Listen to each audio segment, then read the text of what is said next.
Hey, Naman, how did you avoid the in crowd? Because a lot of guys I knew who were really popular in high school, doing a lot of drugs, smoking bad habits, 12, 13 years later, they're still doing the same shit or evolved forms of the same bad habits. So I really like to argue with people that a lot of the stuff you do when you're young, unfortunately, you may never beat. And those habits can stay with you for a lifetime. So how do you avoid this stuff as a young guy going through the trenches? What do you do? You know, my advice to any young person, and as someone who's having a young son myself too, who's entering that stage of his life, is very simple. I always say stick to the program. There's many facets to this program, but it involves, number one, you know, we hear that statement, don't care what other people think. It is such easy words that I just said.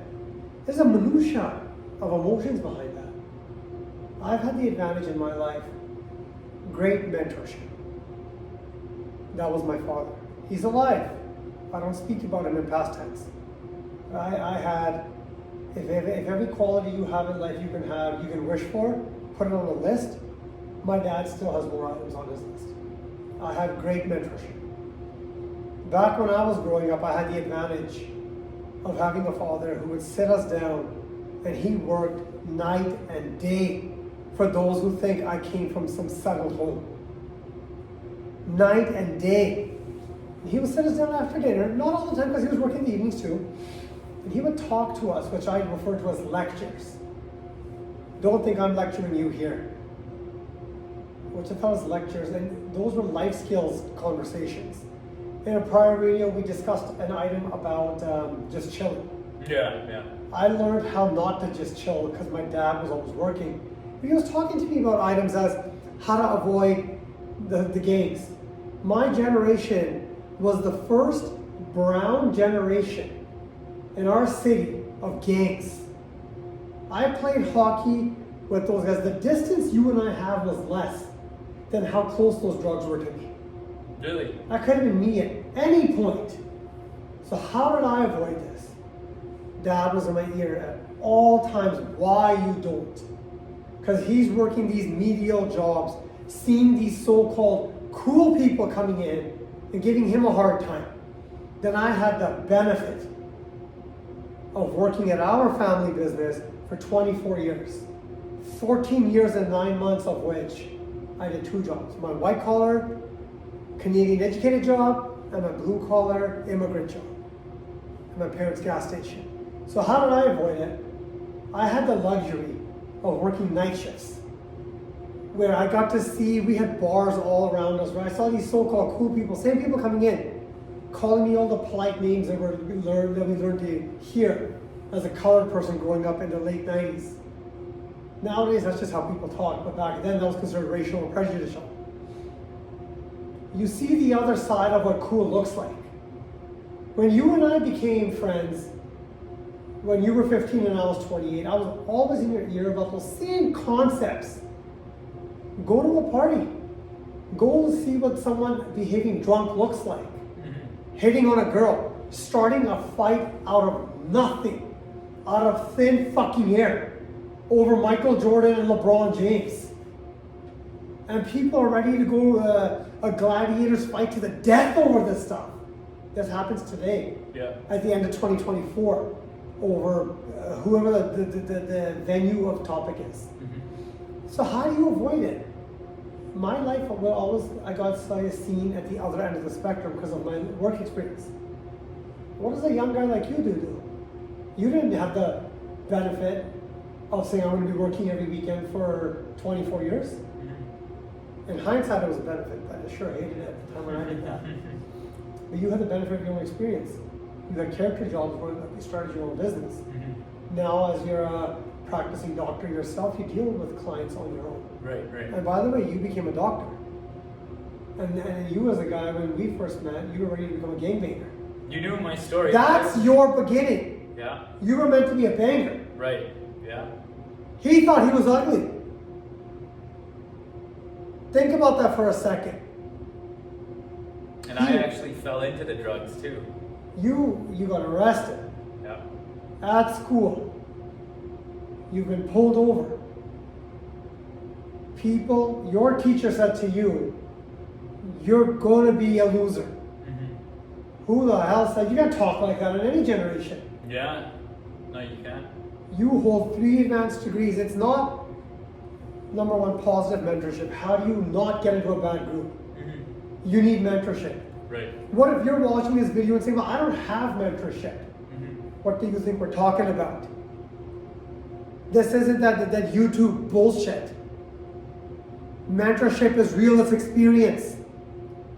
I'm not flexing to you guys when I say I worked 2 jobs for 15 years, 14 years and 9 months. I went to school and I still had to work because I was helping out mom and dad. In the other 9 years, I was just helping out mom and dad because that's what you do in a family business. That's life. That's not some streamer going up in Japan and trying to say, oh, I'm going to make a fun out of someone's society. I'm going to do this and that. Give me clickbait. Real advice. You were supposed to be a banger. You grew up in a home where mom and dad were in different directions. They resettled their life. Right. This guy fucking fell through the cracks. He was supposed to be a statistic. I came from a good background, and I picked up the bad habit of eating too much. Everything could be a drug of choice in this world when you got a bad habit. I could have ate myself to death. I was pushing 300 pounds at my height. Anything can lead you astray. How to get to that level? Positive, it starts with good mentorship. It also starts with someone speaking to you using the right language. You know when mom and dad say, just study, get good grades, go get married. So annoying. Right? Yeah. Well, you get to 25, 26, 27. I'm 44. I have an office job. 20 years. I used to think that was no big deal. That's an accomplishment. Most people can't even keep a job for 20 days now. Yeah. Right? And you're the one, Azhar, who brought that to my attention. That's a flex. That I've held my job for 20 years. I thought that was just something that what everybody does. Then we began talking about what we talk about, putting together real videos on how to go from 15 to 45 and beyond. Male or female, everything in between. There's a plan for that. It's the same formula when I was 15 and I'm 44. It doesn't change. How do you get to that point? Good mentorship. If you don't have good mentorship, where do you find it? In today's information age, information is not at a shortage. Quality information is at a shortage. Yeah, that's very, very true. Right? Yeah. You and I have been discussing how to build your mind, body, brains, brawn, all these cliches. For the entire 15 years of knowing you, we've yet to go to a bar. Yeah. Now that's a flex. That's a flex. That's a flex, okay? Well, we just talked about one of the key tricks to how to get ahead. I'm not saying you have to drink, but have a 2-drink minimum. Have a 2-drink maximum. Maybe it's a 0 drink. Everyone talks about good habits. I'm 44. And why am I keeping on saying that you're going to say? Because at the end, you're winning when you're getting older if you got those habits in place that you're learning when you're younger. You get further ahead in life by looking back.